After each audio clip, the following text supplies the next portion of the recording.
Hi guys, good morning ma'am. Good morning. Ngasi ma'am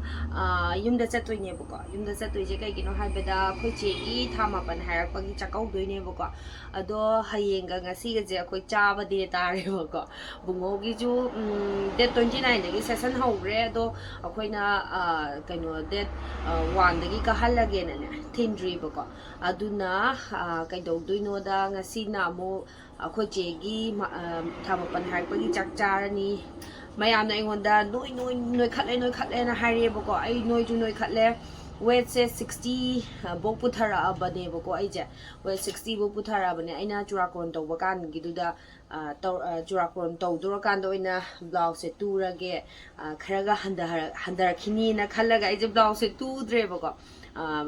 kaino churakon tawdo tha ma watlingi da aduduga churakon tawdo tha adudana ne jara noi khalaga ai je 60 ga 8 yong thokre bako adi ingdam dani na injang do hawbani dum sasali dana ko aduduna ai je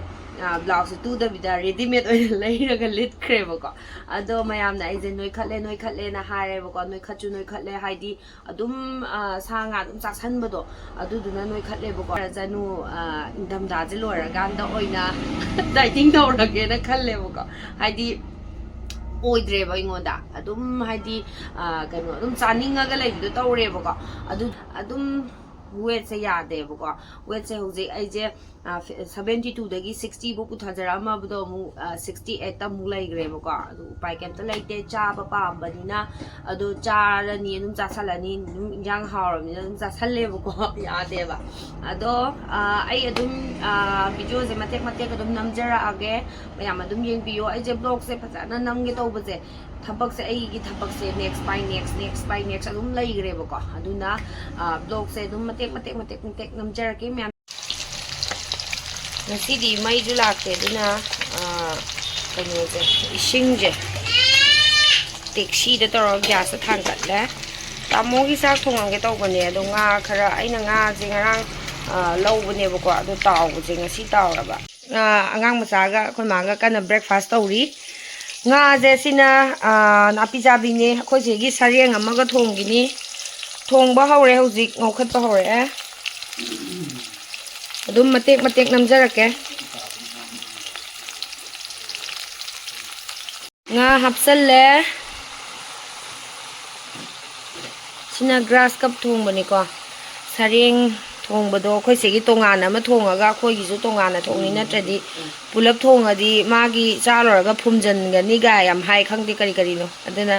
tongan thongani sareng di duga sina khoi pulap sabani na adum pulap thongjalle sina chak sina khoi first ki sina James thabak chatpa nang na ba thong ba chak ni cooker se kam bai loi mo sina akhoi James na chak chaba nang na bne na thong ba chak ni alu ngan jalle ma gi di horen charani ma di nga thong ba hojik nang ngaroi lotion ba loi gre bako adu ma gi di yerum tawraga alu ngan ba je taw pija ga ni khoi che yaure khoram doi tawre hai phe khatang kano taw tuni bungo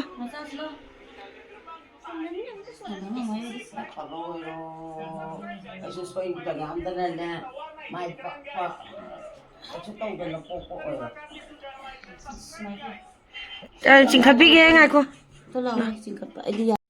Sabiu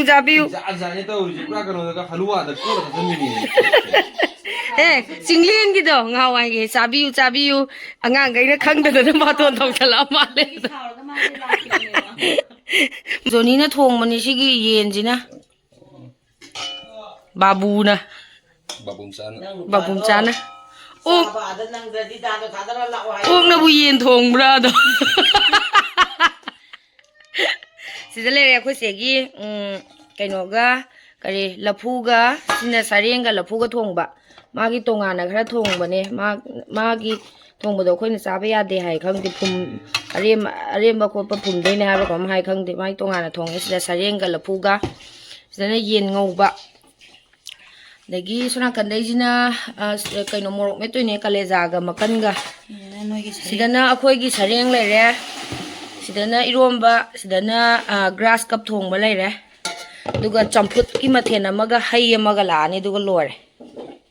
karino babu jina hauna bahai na chaishan gi khon jamta yadre bhai khon ja makan ga kaleja ga sida umorok toroga metlane lukok ai ta lukok ai saga dori banu pi jong iromba saring thongba akhoi gi sina rau thong kari grass cup thongba yawbon adagi sidana yen angouba dagi hentak ne aina ngasa iron gi wagi sina akhoi chegi saring ga lafu ga thongba sida leire mathen ngasigi hai thongba leire kaleja met pama maboka khoi maga bor pire lore huje handor ma boarding se chatore bag ka puraga phi angang ga gi aina porak pa blanket masa do hapa ba blanket masa ani porak pa ne ai gi kaino kauna gi kaino du le hauban sina hojik nungdang gi ni bungo hayeng chatladabani na nganu thongba pijage tawbane hojik adugi samhanba thoklai ni yen sembamda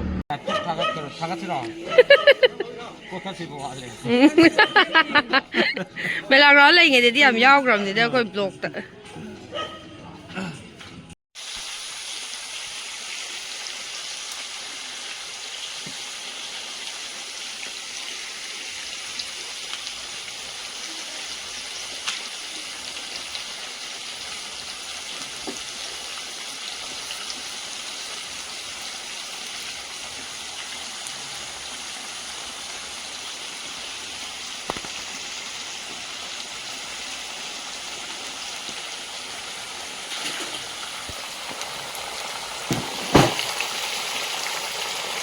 yen khara ama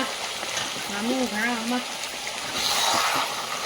nganu ka da wari na yen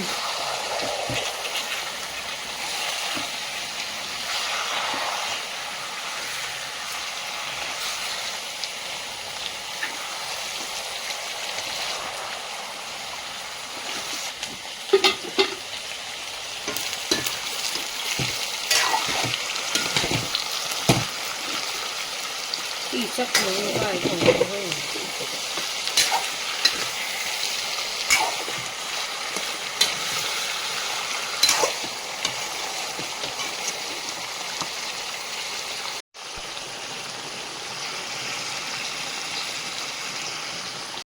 mahi phanam kang sale alu achum hapsale ne ai di alu cha da ba de alu hapsale umorok ani hape tuga color morok kharang ga hape metei morok suba ke ka hape matu di khajaye yen ju pisse ina ma phei so nga to oi ni ne ngâu bật ra rồi ngâu rồi mahi thoi cùng dần là cùng khai 40 minutes mà ngâu cái tô này ngâu mình thật lẽ ngâu lâu thơ với ai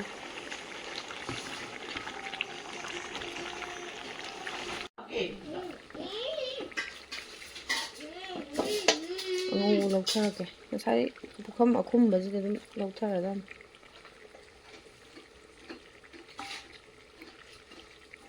bây giờ cốt tập ra ngoài thì cho năm dấu dịch cha thô gì nè ama sang chào chị lục thơ đấy nhưng hai bên hậu à hi họ này hè một cái xả rồi cái hậu gì này mới tới gì kan mi lạc có hậu tượng ai mà tàu đi trong karan trong ê tu đi si boarding mi mẹ sang này